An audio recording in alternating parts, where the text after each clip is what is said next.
Hello mga mare, kumusta kayo? Andito na naman po tayo. Pupunta nga pala tayo ngayon mga mare sa Barangay Bantige, Masbate para magsimba. Isa nga ito mga mare sa bayan ng Masbate na dinadayo ng lahat. Sa tuwing araw ng fiesta dito mga mare, marami nga mga tao na pumupunta dito mga mare galing sa iba-ibang lugar. Dahil nga mga mare na dinadayo nila dito ang Birheng Maria, mahal na patron, Santa Filomena Milagrosa. Galing po sa bayan ng Masbate, sasakay ka po ng bangka mahigit ng 5 minuto bago makarating dito sa Barangay Bantige, Masbate. Ngayong araw nga pala mga mare ang bisperas ng kapiestahan, August 9, 2024. At bukas naman mga mare ang kapiestahan, August 10, 2024. At dahil nga sa maraming mga tao na pumupunta dito mga mare, maraming din bangka na nakaabang dito mga mare para sa hatid sundo ng mga pupunta doon sa Barangay Bantige. Alas 3 na nga kami mga mare pumunta dito, kasama ko ang ate at kuya ko mga mare ng hapon. Kung nakikita nyo nga mga mare yung nakasabayan namin bangka, halos papunta din sila doon mga mare. Halos 24 hour nga dito mga mare ang mga bangka hatid sundo balik bayan sa tuwing araw ng kafiestahan dito mga mare. Kahit nga mabuti ang panahon ngayon dito mga mare, mainit ang panahon. Sabi nga ng bangkero, palagi naman talagang malakas ang alon dito mga mare. Dahil nga daw isa ito sa karagatan dito sa bayan ng Masbate na pinakamalalim na area ng dagat. At nakarating na nga kami mga mare dito sa bayan ng Bantige. Umabot nga pala kami ng 10 minuto dahil nga na medyo malakas yung alon. Kung nakikita nyo nga mga mare sa likod ko, ganyan karami ang bangka dito na hatid sundo papunta ng Masbate at balikbayan. O diba ang ganda ng ate ko mga mare? Chawut! Ha ha ha! Bispiras pa lang nga ngayon mga mare pero marami na kaming taong nakakasalubong. At dito na nga mga mare, naglalakad nga kami papuntang simbahan, hindi naman gaano kalayuan. Binidyohan ko din mga mare yung dinadaanan namin sa front, kaya lang against the light mga mare. Hindi masyado makita yung mga taong nakakasalubong namin mga mare dahil malakas ang sikat ng araw. Andito na nga kami ngayon mga mare sa simbahan. Andito pala kami sa kabilang daan mga mare, dumaan. Kaya kung napapansin nyo mga mare, yung side ng simbahan agad ang nakita nyo sa video.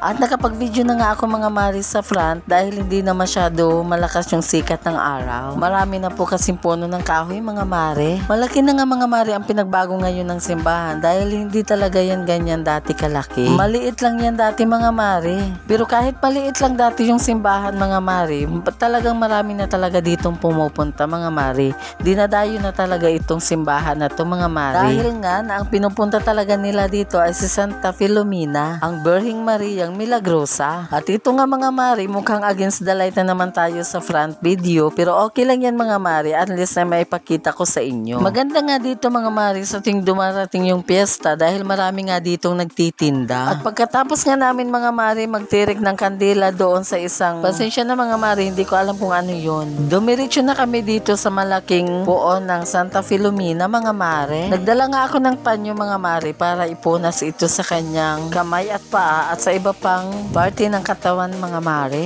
At hinihintay ko nga dito sila ate mga mare dahil hindi pa tapos magtirik ng kandila sa kabila. At pagkatapos nga namin dito mga mare, pumunta kami dun sa kabilang tent mga mare dahil dun ginagawa ang pagpapaapak sa imahe ng Santa Filomena sa buong katawan mga mare. Nakakapagpagamot nga daw po yun ng sakit mga mare, ng kahit anong sakit mga mare na mga nararamdaman sa iyong katawan. At pwede ka dito humiling sa kung ano ang gusto mong marating sa iyong buhay or pangarap mga mare. At hindi nga ako nakapag-video mga mare kung paano magpaapak dahil nagpaapak na din ako doon mga mare. Ipinasok ko muna ang aking cellphone sa bag. At pagkatapos nga namin doon mga mare, ito, pupunta na tayo ng simbahan. Papasok tayo ng simbahan mga mare. Papasok lang naman kami saglit mga mare dahil 1 oras pa 2 oras lang naman kami dito mga mare. Babalik pa kami ng bayan ng Masbate. At ito na nga mga mare, kalapad ang loob ng simbahan mga mare. Sobrang lapad na po niya sa loob. Sobrang maaliwalas mga mare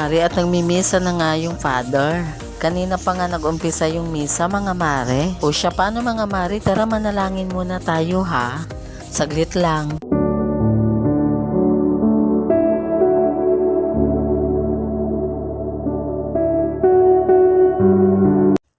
At dahil nandito na nga tayo mga mare, syempre nagdasal na din ako mga mare. Marami na din ako ipinagdasal mga mare at mga kahilingan para sa buhay. At napansin ko nga pala mga mare, nakalimutan ko pala tanggalin yung mask. Ha ha ha, chawut! O saglit lang mga mare ha, manalangin tayo ulit.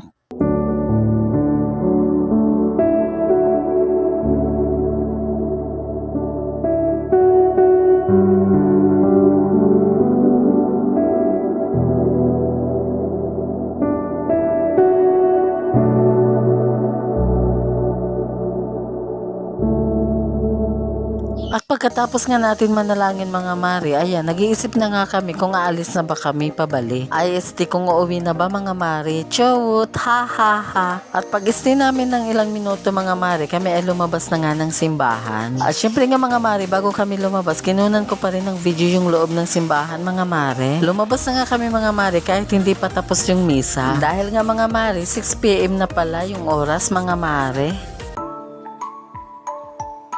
At pagkatapos nga namin magsimba mga mare, ito ay sumakay na nga kami pabalik mga mare. Sasakay tayo ulit ng bangka mga mare papuntang Masbate. At syempre nga mga mare, marami din kami nakasakayang pabalik mga mare na uuwi na din sa kanila. At dahil malapit na nga gumabi mga mare, lumalakas na nga yung hangin at masalong lumalakas yung alon. At habang pauwi nga tayo mga mare, ini-enjoy ko muna yung paningin ko sa maaliwalas na nakikita ko dito mga mare. Tinitingnan ko nga mga mare yung mga view na nakikita ko dito habang kami ay bibiyahe. At syempre, ganun din ang mga kasama namin dito na nakasakaya namin mga mare. Nagtitinginan din sila sa bawat gilid namin dahil maganda nga yung view na makikita mo dito mga mare. At yung iba naman mga mare, nagkakatuwaan at nagkikwentuhan. At talagang wala na akong balak na tanggalin yung mask ko dahil mukhang nahiya na ako mga mare. Chawut, ha ha ha. Dahil nga mga mare, napansin nga nila na panay ako ng video mga mare. Kaya palagi sila nakatingin sa akin mga mare. Pinagdududahan nila ako na isa din akong vlogger dahil hindi nga nila ako masyado namumukhaan mga mare dahil nakamask nga ako mga mare. Ha ha ha,